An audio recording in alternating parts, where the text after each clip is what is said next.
Hello, epic viewers from around the multiverse. Prepare to indulge in experiencing sheer bliss, because today another riveting Captain Stellar unboxing video is about to be brought to fruition. What item will I be unboxing? What item will I be opening? Without further delay, without further procrastination, allow me to elicit the box. What items are encompassed inside this bulky, hefty, tangible, nifty box? Let's find out. I'm going to demystify the answer to that inquiry right here, right now. So bear with me. It'll only take me billions of picoseconds to extract the item from the box and subsequently flaunt it from the camera for you to feast your glorious eyes on.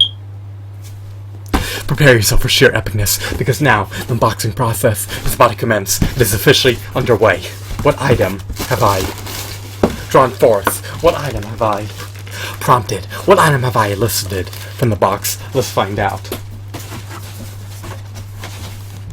We have the one and only illustrious, revered, stoic, sadistic, evil, menacing, cunning, conniving, notorious Meta Cooler from the Return of Cooler movie. There's a synopsis of the movie on the back of the packaging. Is he in mint condition? Is he in pristine condition? Is he unscathed? I believe so. He's not marred with dings, nor dents, nor scuffs, nor scratches.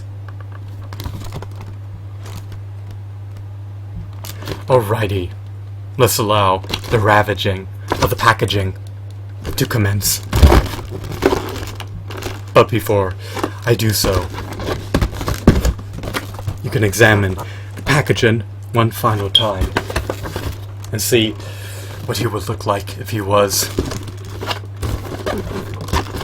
kept imprisoned in his box forever.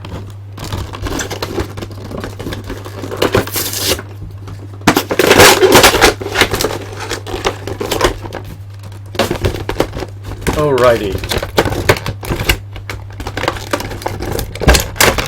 I need to unravel these twist ties that bind him to his plastic shell. We have a stand. He can be mounted onto the stand. He has two peg holes embedded in the bottom of his feet.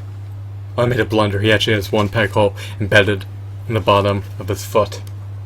Sorry about that. I made an arbitrary assumption, and I was wrong. The other Cooler action figure, the Nate default Cooler, that took on this appearance before he got decimated by Goku, also has one peg hole embedded in the bottom of his foot. So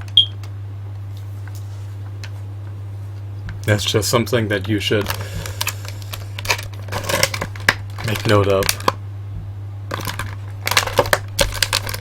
Alright, I need to unravel these twist ties. This will take ample time, so a strenuous task will ensue.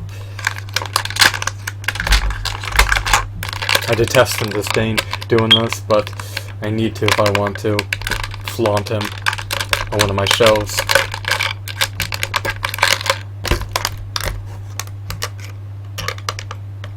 If none of the appendages are intact, then dismay will ensue. Hopefully he won't become dismantled post unraveling these twist ties, but we will see what will transpire in the pending future. In the past I unboxed action figures that were relatively shoddy and that could not keep all their appendages intact, so hopefully that will not be the case in this context.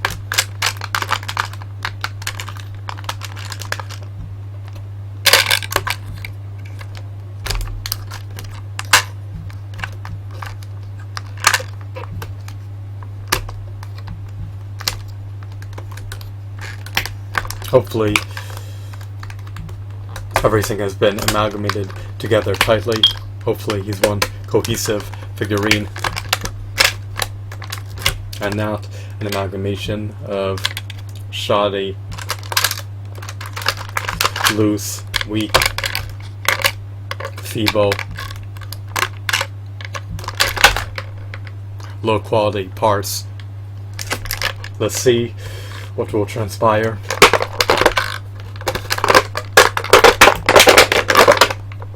This action figure's destiny is underway. To me, he's more than just an inanimate hunk of plastic.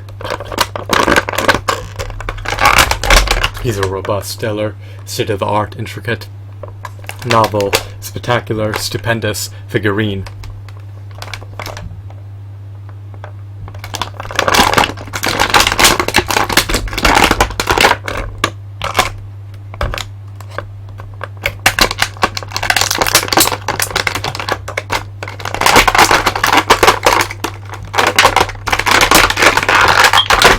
I need to remove him gingerly from the packaging.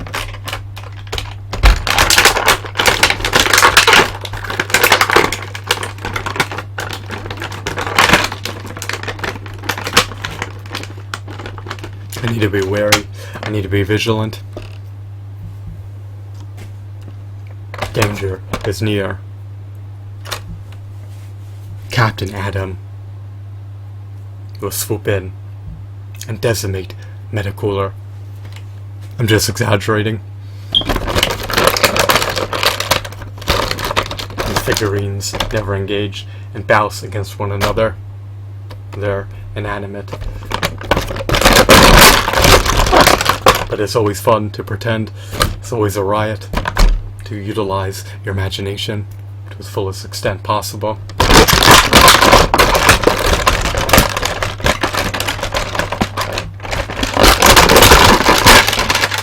Alrighty. Plastic tray is now vendor trash. All of this can be consigned to the trash. It can all be relegated to the trash. There's no pragmatic use anymore. I'm not going to sell this figure. Now, this figurine seems to have some minor markings, so his body is not in pristine condition. I presumed it was, but it seems to be slightly damaged, to say the least.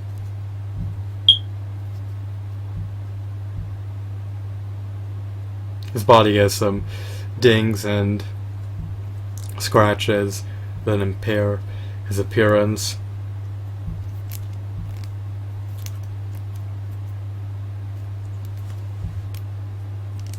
It may be arduous to see vicariously through the perspective of my camera lens, but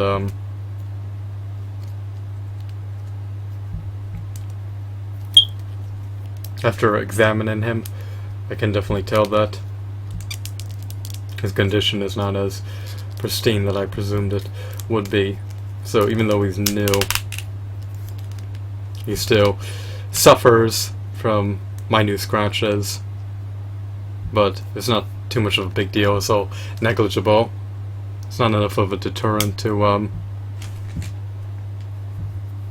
entice me to revoke my purchase and decision. It's not enough of a deterrent to sway me to rescind my purchase and decision. I'm still content with my purchase and decision. The joints are all intact.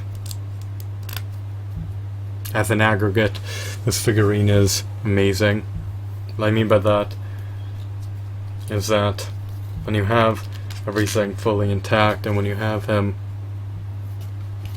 mounted on a stand and displayed, he's quite visually appealing and quite a remarkable figurine. Now, I'm going to meticulously analyze this figurine real briefly, and then once I'm done doing that, I'll point out my personal gripes pertaining to this figurine. So here we go. He has a swivel in the diaphragm. You can swivel left, but not right. His design encumbers his swivel, so it seems to be roughly 90 degrees instead of 360 degrees, or instead of 180 degrees. So it's encumbered by his torso design, and he also lacks finger joint articulation, but even without finger joint articulation, he's still able to rotate his hands, so that's always good. He has one open hand, one fisted hand. He lacks the ability to rotate his forearms. He has only one elbow joint instead of two, which is disappointing. He can't rotate his biceps in either arm.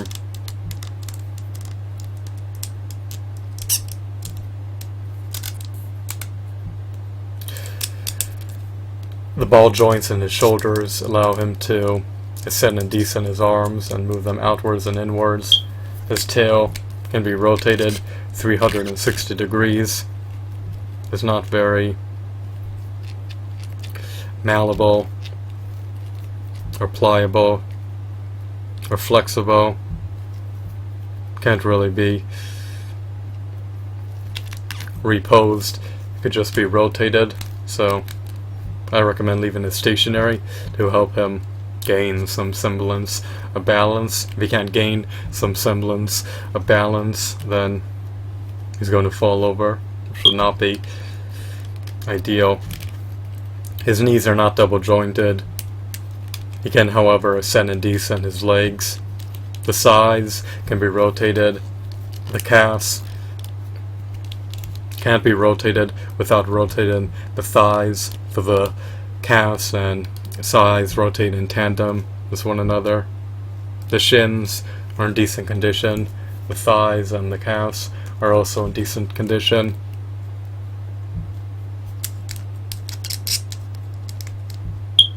I love the metallic silver paint application. It's quite unusual and novel.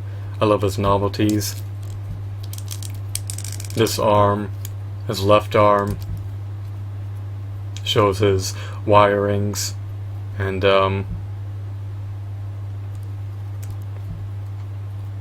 has intriguing nitty-gritty details that represent his arm partially ravaged from a blast, so I admire the details on his left arm and forearm. I just detest the fact that he lacks a fisted left hand, and I also detest the fact that there's no way to cover up these wirings because they're inconsistent with the rest of the body. I love the robotic android motif throughout his body, but I prefer the original Cooler action figure. It represents the likeness of Cooler from the first Cooler movie, which I believe is known by the moniker of Cooler's Revenge. Of course, this figurine represents the likeness of Cooler from the Return of Cooler movie. He's a part of the Dragon Ball Z movie collection action figure line, and he stands roughly 9 to 10 inches tall, so he doesn't coincide well with a 6 to 7 inch Marvel Legends or Marvel Select action figure line.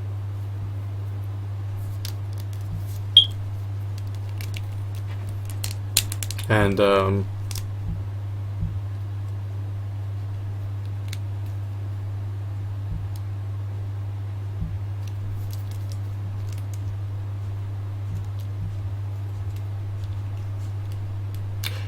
he also has these blue paint washings. I'm not sure what their exact name is, but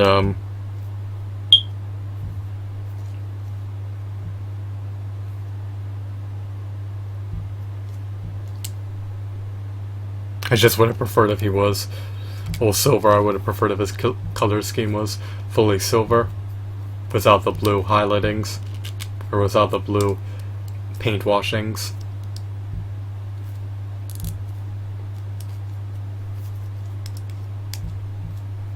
But he's not bad at all.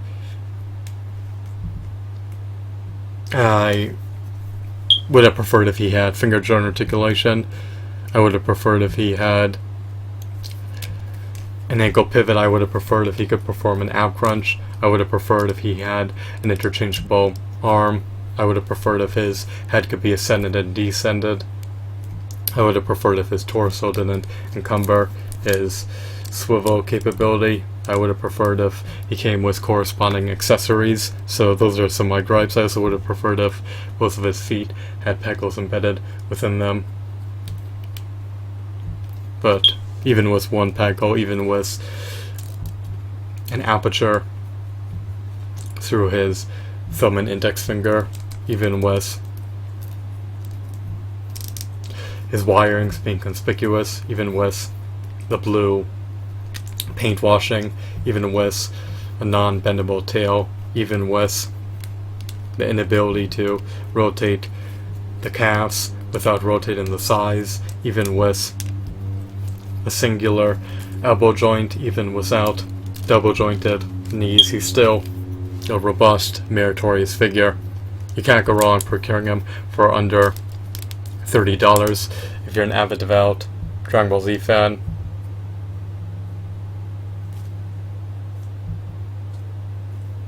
I shouldn't be trifled by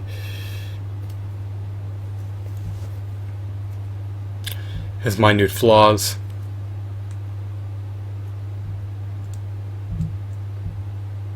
The kinks aren't too much of an issue, and